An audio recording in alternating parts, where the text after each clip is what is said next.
নমস্কার, আপনারা সবাই কেমন আছেন? আশা করি ভালো আছেন। জয়যোত চ্যানেলে আপনাদেরকে স্বাগতম।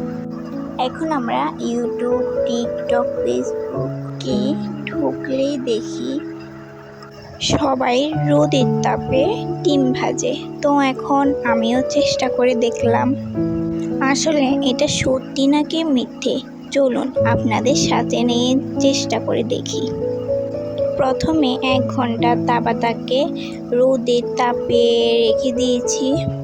তারপর এটাতে তেল দিয়েছি। তেল দেওয়ার পরেও আমরা 1 ঘন্টা রেখেছি। ফুল দিয়ে একটু দুষ্টামি করলাম। আজকে আমাদের এখানে 40 ডিগ্রি তাপমাত্রা। তো অনেকক্ষণ অপেক্ষা করার পর অবশেষে ডিমটা ছাড়লাম।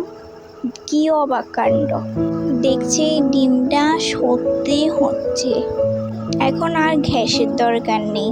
এখন রোদের তাপে আমরা সব কিছু রান্না করতে পারবো। দেখেন তো কি সুন্দর হয়েছে।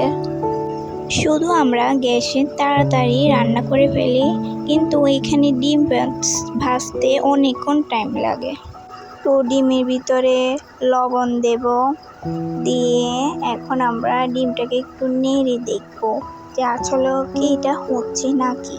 তো আপনারাও পাশে থেকে দেখুন এটা হচ্ছে নাকি হচ্ছে না। এই তো এটা একটু নাড়ানাড়ি করলাম, করার পর এটা এরকম হয়েছে। তো নিচের পাটটা ভাজার পর এখন আমরা এটি একটু উল্টে দেখব, দেখি নিচের পাট কতটুকু হয়েছে না কি হয় নাই। আমাদের বাড়ির সবাই দেখি তো অবাক, কি রে রোদের তাপেও কি ডিম ভাজা যায়? সবাই তো বলতেছে এখন আর গ্যাসের দরকার নেই, আমরা রোদের তাপে ভেজে নেব। ডিম ভাজা, মাছ ভাজা, ভাত সব রেঁধে নেব। তো দেখুন নিচের পাটটা কিরকম হয়েছে। দেখুন 40 ডিগ্রি তাপমাত্রায় ডিম ভেজে ফেললাম কিভাবে।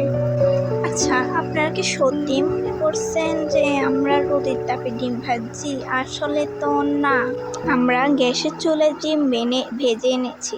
আসলে ভিডিওতে ওরা এরকমই করে, গ্যাসের চুলায় ডিম ভেজে এনে আমাদেরকে বলে নাকি আমরা